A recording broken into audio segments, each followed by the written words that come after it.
Yeah, so she said that the planes were flying overhead and they were throwing out a lot of little bombs. So we're going to go and see what's left behind.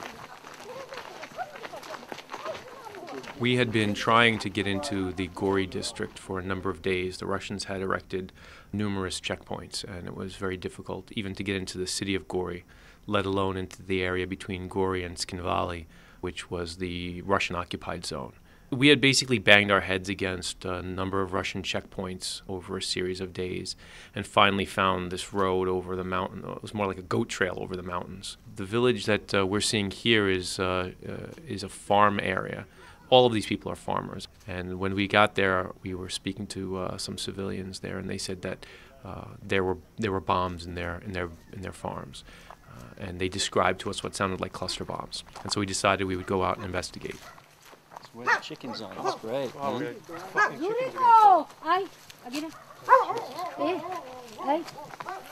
oh, yeah. It's a DPICM. Yeah. DPICM. Oh, my God.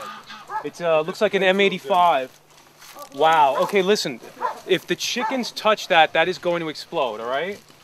She's armed. She's got the trigger out. She's armed.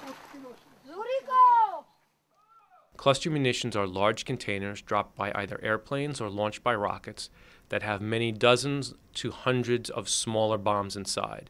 And when it opens up, it covers about a football field area. And then when they come down, they're all supposed to explode and destroy their targets. The problem is, though, they're manufactured very poorly, and more often than not, you have up to a quarter of them not exploding, and that then creates a de facto minefield. He's saying, don't you want to see the entire field is full of it, just behind the house? All right, I tell you what. I'll go with him. Everybody, please walk away from the bomb. All right? I don't want him to touch anything. Чем твоинო, არაფერს არ შეღოს, არაფერს არ მიუახლოვდეს. მარტო მათ ჩვენოსო.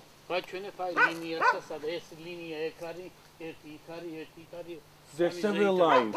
This way, and it's full in the line. Right, okay, okay. Being there at the point that we were, getting in where no one else was getting access to, we were able to provide the filter through all of the propaganda so we could tell the story.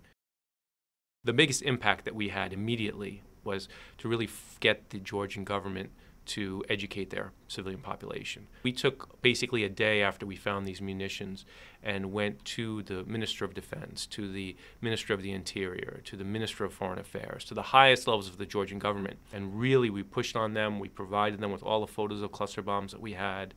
And the next day, we started to see it. There were pamphlets being handed out. They started a television campaign. The thing about this conflict that really resonated with me was how it showed that these weapons have been stigmatized. And even though they were used in this conflict, the response by the international community was swift and it was harsh. But you even had the Russians claiming, no, of course we didn't use cluster bombs.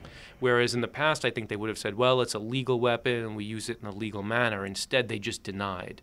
And it showed just how utterly scared they were to admit to using a weapon that has now been banned by 107 nations and hopefully more when we finally get signature.